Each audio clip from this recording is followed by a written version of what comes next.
자, 3월 23일 주요 테마 좀 늦었지만 올려드리도록 하겠습니다. 일단 전체적인 흐름을 바라보시는 건 중요한 거기 때문에 그렇게 보시면 될 것 같고, 사실 하루 동안 6% 정도 아주 크게 빠진 날이라서 장중에 사실 볼 만한 것들이 크게 많지는 않았어요.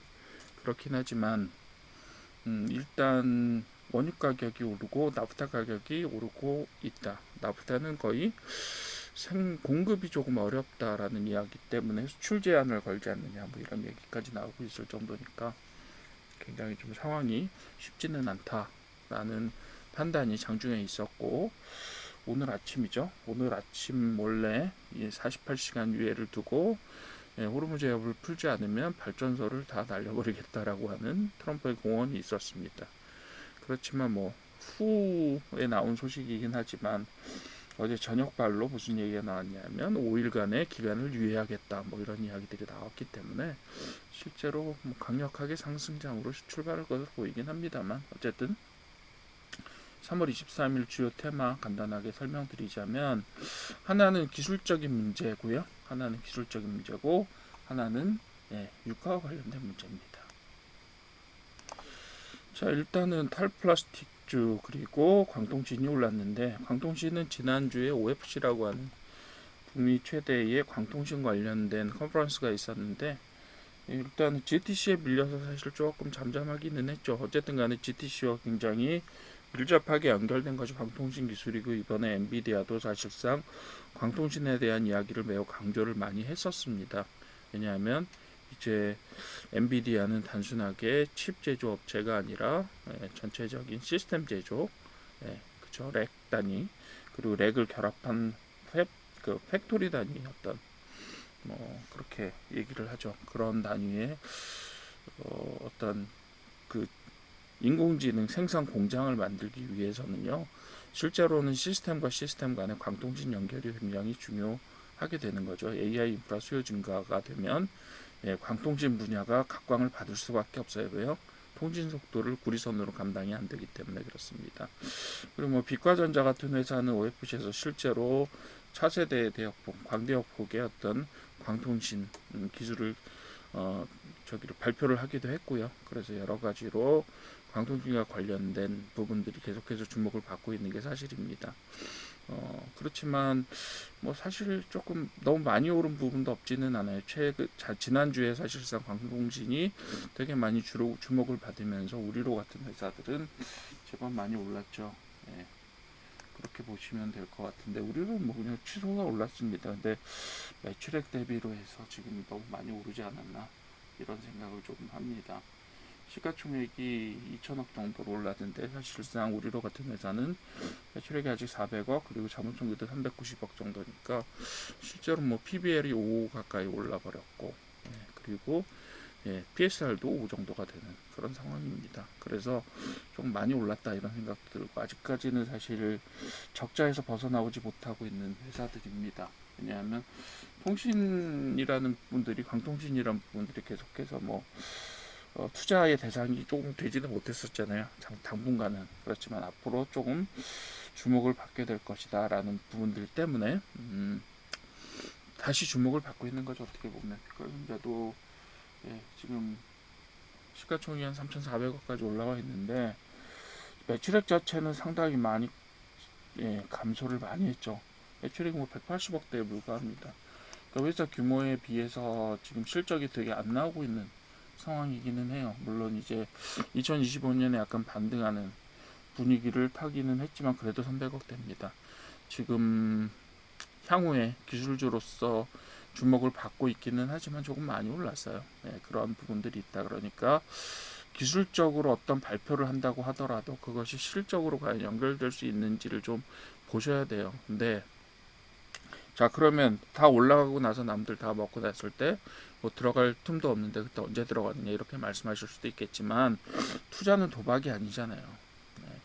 그렇죠. 그런 부분들은 조금 고려를 하셔야 돼요. 실적으로 나타나기 시작할 때 이제 좀 관심을 가져주시는 게 맞고요. 지금 이제 기술적으로 주목성이 되게 높아지고 있습니다만, 지금의 추세, 최근에 3배 정도 올랐는데 그 추세는 좀 너무 빠릅니다.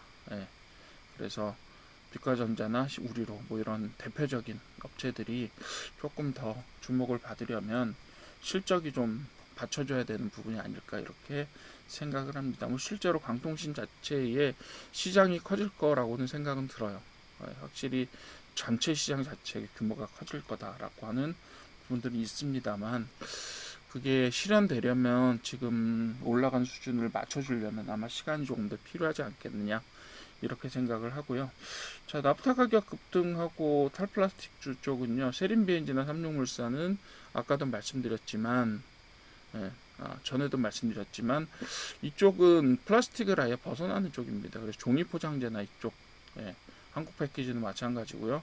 그쪽에 방점이 찍혀 있는 그런 종목들이라고 하면 에코플라스틱은 플라스틱이라고 하는 본연의 사업에 집중하면서 특히 자동차 부품, 버퍼와 내장재를 중심으로 만들고 있죠. 거기에 경량화 기술을 도입하고 재생 플라스틱 쪽으로 이양하고 있는 그런 형태의 업체를 가지고 있는 상당히 뭐 탈플라스틱이라고 하면 분울형이라고 할 수 있겠죠.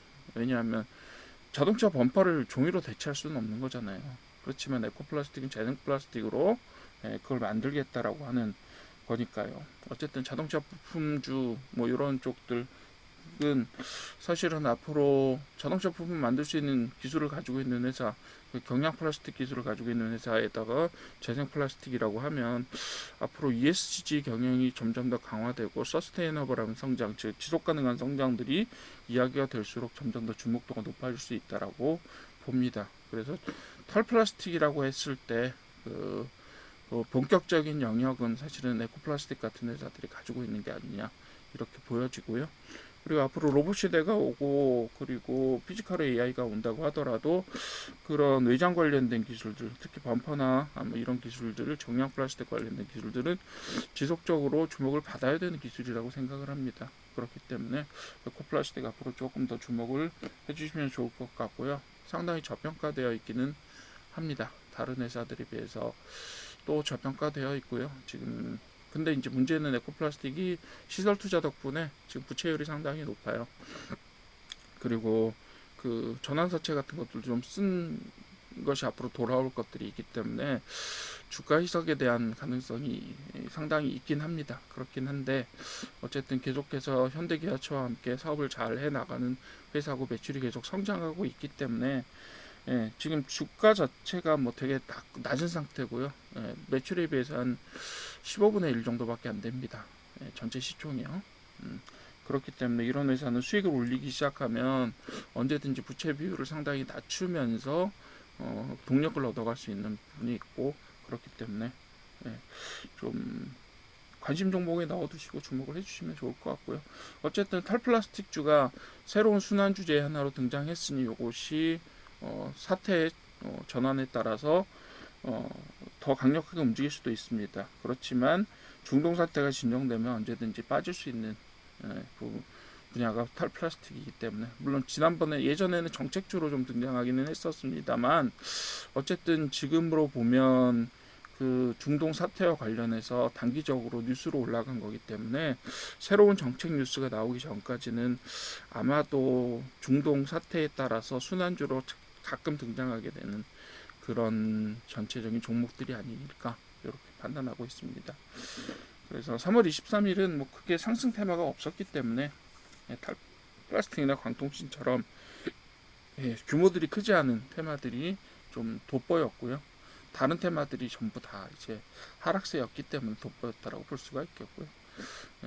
항상 이제 이런 일들이 발생을 하죠. 대하락의 날에 중소형 테마들이 남아있는 상태를 유지하는 거죠. 한마디로 그 정도로 봐두시면 될 것 같습니다. 네.